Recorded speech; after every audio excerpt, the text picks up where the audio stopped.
everyone. Happy Monday on a short week of Thanksgiving. This is Take 5, where we take a 5 minutes or so, listen to Jesus' words, Sermon on the Mount, and hopefully apply them to where we live and how we behave and even our interactions with people. Short week, so let me just tell you right off the bat, we're going to do Take 5 for Monday, Tuesday, Wednesday. We're going to take a break for Thanksgiving, and then Thanksgiving Friday, Black Friday, and then we'll pick it back up again next week. Okay?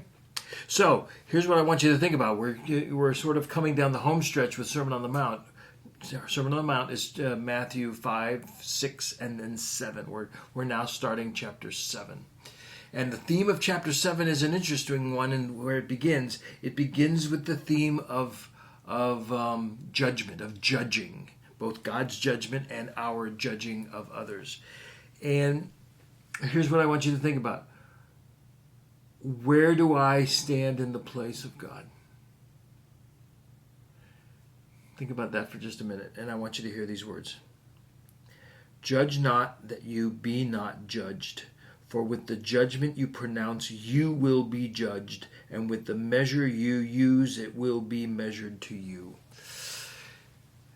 Where do I stand in the place of God? Jesus immediately is really, really clear. Judge not that you be not judged. There's been all kinds of takes on that phrase, and we've heard it all over the place. Some have said, it's not my place to judge, and so we're going to deal with that. But in order to deal with it, we need to wrestle with, where do I stand in the place of God? It's one thing to know what God says about moral issues and about issues of the day. It's another thing to get in the place of God and take a condemning stance. We did James in Take 5 before we did Sermon on the Mount.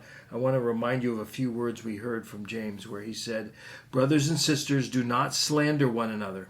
Anyone who speaks against a brother or sister or judges them speaks against the law and judges. When you judge the law, you are not keeping it, but sitting in judgment on it." Here's what he says. There is only one lawgiver and one judge. And you ain't it. The one who is able to save and destroy. But you, who are you to judge your neighbor? And so I want us to sit there just for a minute.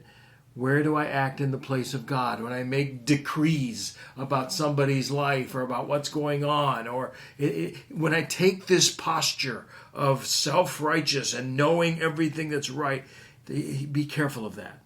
So let's say a couple of things now. Judge not that you be not judged. It's important to know what God says. This isn't saying put your head in the sand or you're not able to discern right from wrong. God has said a lot about right from wrong, about moral behavior, about relationships, about honesty, about all kinds of things.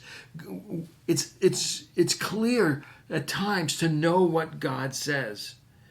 But it's also really important to realize we are not God. It's the difference between taking the posture of knowing right from wrong in myself, in another, in society, and condemning someone else. Sit with that for a minute.